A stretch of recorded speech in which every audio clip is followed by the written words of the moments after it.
कि संविधान मैं आपके सामने पढ़ूंगा और आपके सामने एक एक पैराग्राफ से पांच क्वेश्चन निकालूंगा, पांच क्वेश्चन। और ऐसे ऐसे कितना पैराग्राफ है संविधान में, मैं आपको आपके सामने आपके लिए मैं पढ़ रहा हूँ। मैंने पढ़ा है, फिर मैं पढ़ रहा हूँ, मैं डाल रहा हूँ, देख लो ये पेज मैंने कितना अंडरलाइन किया है, कितना बर्बाद कर दिया अपने बुक को पढ़ते पढ़ते। समझाने के चक्कर में 15 बार पढ़ना पड़ता है यार। नमस्कार भाई लोग, आप लोग का मतलब सवाल जो रहता है ना वो भी बड़ी बेहतरीन होता है। अब मैंने अपने एक वीडियो में जिसका 5 लाख से प्लस व्यू था कि मैंने आपको बताया था कि लूसेंट कैसे पढ़े, उसमें मैंने आपको बताया था कि चैप्टर वाइज पढ़ना है, चैप्टर को छांट देना है, तोड़ देना है और चैप्टर वाइज पतली बुक बना के पतला नोट्स बना के पढ़ना है। यहाँ तक तो ठीक था। अब आप में क्या समस्या आती है मैं आपको बताता हूँ कि जब आप संविधान पढ़ते हैं, जब आप भूगोल पढ़ते हैं, जब आप अर्थशास्त्र पढ़ते हैं, देखिए मैं आपको बता रहा हूँ अभी, आप पढ़िएगा ना तो आपको ये समस्या आएगी, एकदम 100% आएगी आपकी समस्या कि जब आप पढ़िएगा तो आपको पता ही नहीं चलेगा कि कहां से इसका क्वेश्चन बना है, कैसा क्वेश्चन आएगा। पता है ऐसा क्यों होता है? ऐसा इसलिए होता है कि लूसेंट आप बिना मन के पढ़ रहे हैं। आज मैं आपको लाइव में बताता हूँ संविधान के चैप्टर, कुछ लोग संविधान के बारे में पूछ रहे थे, संविधान से कैसे क्वेश्चन आते हैं। अरे भैया, आज मैं आपको ये बता रहा हूँ कि संविधान मैं आपके सामने पढ़ूंगा और आपके सामने एक एक पैराग्राफ से पांच क्वेश्चन निकालूंगा, पांच क्वेश्चन। और ऐसे ऐसे कितना पैराग्राफ है संविधान में, हजारों क्वेश्चन निकलेंगे। और उसके वैसे पढ़ने से ग्रुप डी की परीक्षा हो, चाहे किसी एग्जाम का पीटी हो, एक दिन वाला कोई भी एग्जाम हो, उसमें प्रश्न छूटेंगे नहीं। एक लाइन वाले जो प्रश्नों के आंसर होते हैं वो तो बिल्कुल नहीं छूटेंगे। मैं आपको आपके सामने आपके लिए मैं पढ़ रहा हूँ, मैंने पढ़ा है, फिर मैं पढ़ रहा हूँ, मैं डाल रहा हूँ, देख लो ये पेज मैंने कितना अंडरलाइन किया है, कितना बर्बाद कर दिया अपने बुक को पढ़ते पढ़ते। समझाने के चक्कर में 15 बार पढ़ना पड़ता है यार। क्या करेंगे? आप लोग पढ़ने के लिए तैयार नहीं होते, कोई बात नहीं, अरे मैं हूं ना, जब तक तोड़ेंगे नहीं तब तक छोड़ेंगे नहीं, और जब तक छोड़ेंगे नहीं तब तक छूटेगा क्यों। बस ये बात याद रखिए आप। चलिए शुरू करते हैं बिना देर किए हुए। देर किस चीज का, पहले पेजवा देख लीजिए मेरा कितना गिना है, ठीक है ना। देखिए हाई है, आपको नहीं दिखाई देगा क्योंकि फ्रंट कैमरा ऑन कर रखे हैं, आप लोग देख लीजिएगा, अपने आपके पास होगा लूसेंट तो चौथा 4 लिखा होगा और ये भारतीय संविधान लिखा होगा ऊपर। पेज नंबर है, कौन सा एडिशन है, पुराना एडिशन है मेरे पास, अभी हम नया खरीदे नहीं है क्योंकि मुझको जरूरत नहीं पड़ता, हम अपडेट रखते हैं। 2018 का संस्करण है, 11वां संस्करण, ठीक है, 11th एडिशन है।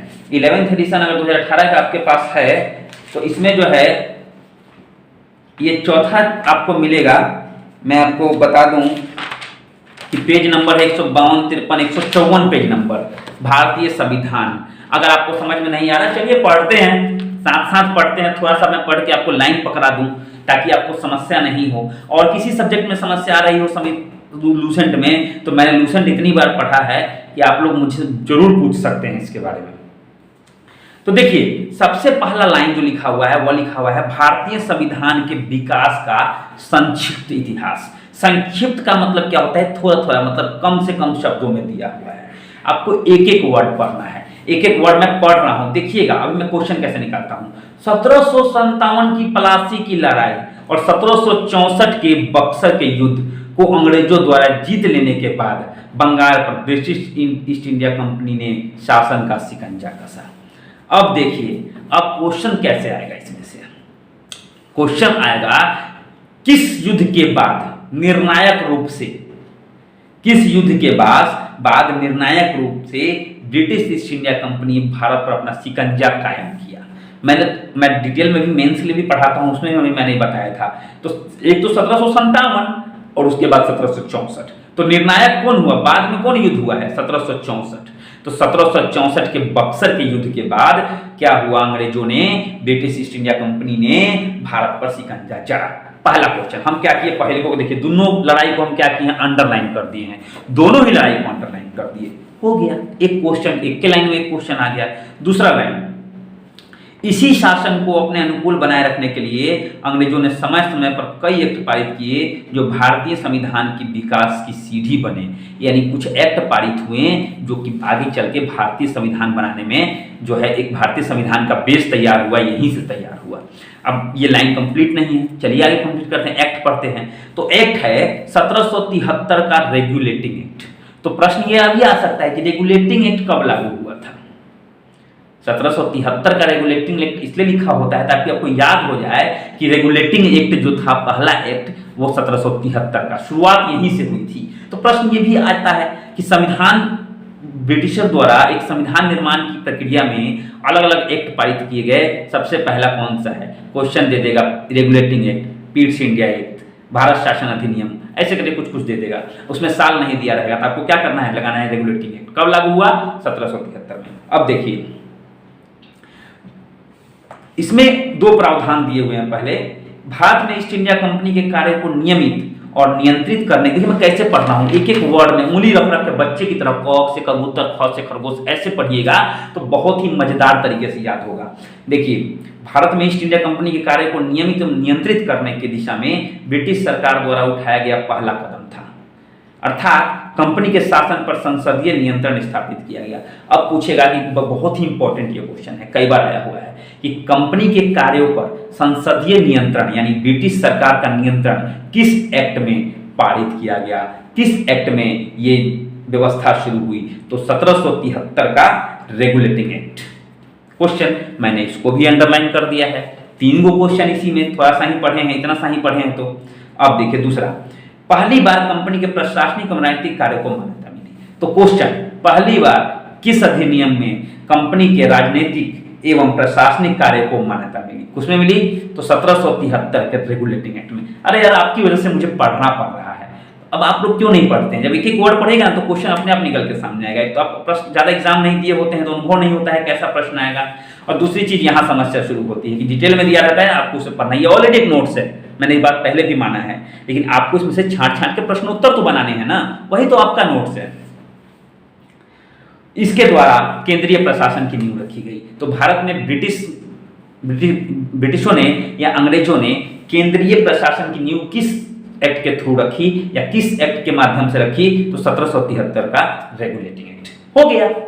अब देखिए इसकी विशेषता भी दी हुई है, इस अधिनियम द्वारा बंगाल के गवर्नर को बंगाल का गवर्नर जनरल पद नाम दे। देखिए एक और क्वेश्चन निकल के सामने आया, कौन से अधिनियम में 1773 कौन से अधिनियम में जो है बंगाल के गवर्नर को गवर्नर जनरल बना दिया गया, 1773 के रेगुलेटिंग में। तो आप क्या कीजिए, स्मार्ट स्टडी करना है, आपको अपना नोट्स बनाना है। तो 1773 का रेगुलेटिंग एक्ट लिख के और नीचे एक ही वर्ड में जो है उसका मेन विशेषता लिखते चले जाइए, हो गया याद।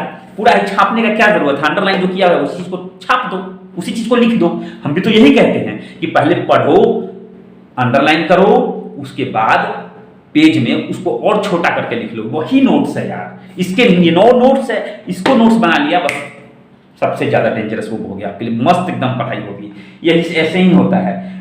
इसके तहत बनने वाले प्रथम governor general Lord Warren Hastings थे। कितना बार ग्रुप डी के एग्जाम में आ चुका है। पहले गवर्नर जनरल कौन थे, तो लॉर्ड वॉरेन हेस्टिंग्स। किस अधिनियम से के थ्रू बने थे, तो 1773 के रेगुलेटिंग एक्ट के थ्रू। तो ये सब देखिए ऐसे ही पढ़ना है दोस्त, संविधान यही है। मैंने देखिए सब अंडरलाइन किया है, आप सब बनाइए तो सही, एक बार स्मार्ट सब एक एक करके पढ़िए तो सही, पढ़िएगा तब नहीं, सही जादू से नोट्स नहीं बनता है और जादू से सफलता हासिल नहीं होती है।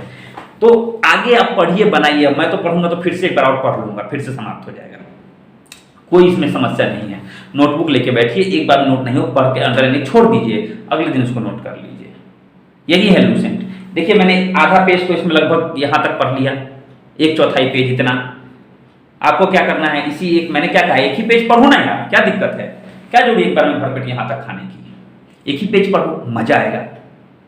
तो आशा करता हूँ कि अब मत पूछना कि लूसेंट में संविधान का नोट्स कैसे बनता है या फिर भूगोल का नोट्स कैसे बनता है, नहीं समझ में आए तो पूछना, मैं आऊँगा कमेंट में या फेसबुक लाइव वगैरह में आके कभी कल बताऊँगा। अगर ज्यादा समस्या है तो नहीं आएगी समस्या मेरे ख्याल से। तो दोस्तों ऐसे ही बने रहना, ऐसे ही देखते रहो और छोटी छोटी चीजों से आप महान बनते हैं। छोटी छोटी चीजें जानने पर सफलता मिलती है, छोटी छोटी चीजों को नहीं जानने पर, इग्नोर करने पर हम सफल होके भी असफल हो जाते हैं। तो थैंक यू वेरी मच। रात के 2 बज चुके हैं आपका ये वीडियो बनाने के चक्कर में, और फिर मैं आऊंगा फिर कभी आपकी कोई समस्या का हल लेके। तब तक आप बने रहिए मेरे साथ। नमस्कार, शुभ रात्रि।